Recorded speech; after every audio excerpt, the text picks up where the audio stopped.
Bonjour à tous et bienvenue pour un nouvel œil du Vendée en direct de l'océan Pacifique. On a passé le point Nemo hier soir et là on est en route quasi direct pour le Horn. On va voir ça tous ensemble. Allez, c'est parti. Ça time.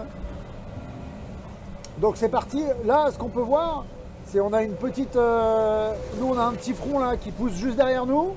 Derrière il va y avoir une bascule hein, là devant on a un petit vent de nord-ouest. On va passer un petit vent de sud-ouest après, ce qui va nous permettre d'engager notre descente sur ce bord qu'on voit là, sur le routage là, qui va venir nous replacer le long de la zone des glaces. Donc ça c'est ce qui nous concerne en gros pour vendredi, samedi.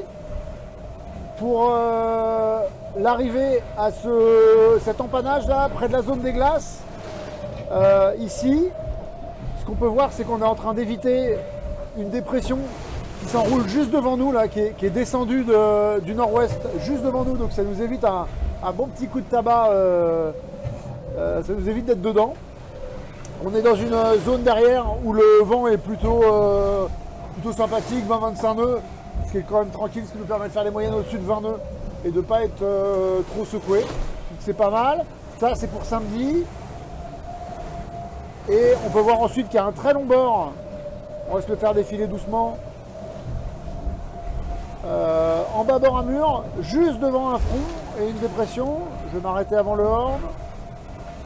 Donc on voit qu'on ne peut pas avancer trop vite parce qu'il y a une zone de molle devant. Voilà, donc ça c'est avant l'arrivée du front. Le front il est là. Et donc devant là on navigue dans un vent de nord-nord-ouest. Potentiellement assez fort, ça dépend où est-ce qu'on se situe par rapport à lui. Plus on est en arrière, plus on a de vent. Plus on est devant, moins on a de vent. Et ça va nous amener jusqu'au Horn. Donc là, j'ai forcé un passage au Cap Horn pour l'amener de voir de plus près ce beau caillou. Et ce qui est intéressant, c'est plutôt la suite, parce que jusque-là, c'était simple. Et en fait, si on avance au-delà du Cap Horn, et je vais décaler la carte, on peut voir que la situation, elle est assez délicate, hein, parce qu'on a quand même... une grosse zone de molle juste devant nous. Alors ça va peut-être se libérer. On voit sur le routage qu'il arrive à contourner les Malouines. Là, ici, il y a une zone vraiment très très lente de transition.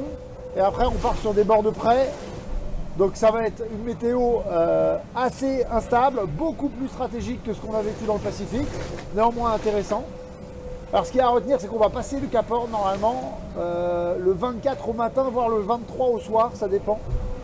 Donc dans un super temps de passage, devant le record de près de 2 ou 3 jours. Et ce qui nous met sur des bonnes bases pour rentrer au Sable d'Olonne. Et voilà, une remontée de l'Atlantique, on verra ça la prochaine fois, mais qui va s'annoncer très très stratégique. Et donc extrêmement intéressante. Voilà, merci à tous, bon week-end et bonne fête. Ciao, ciao.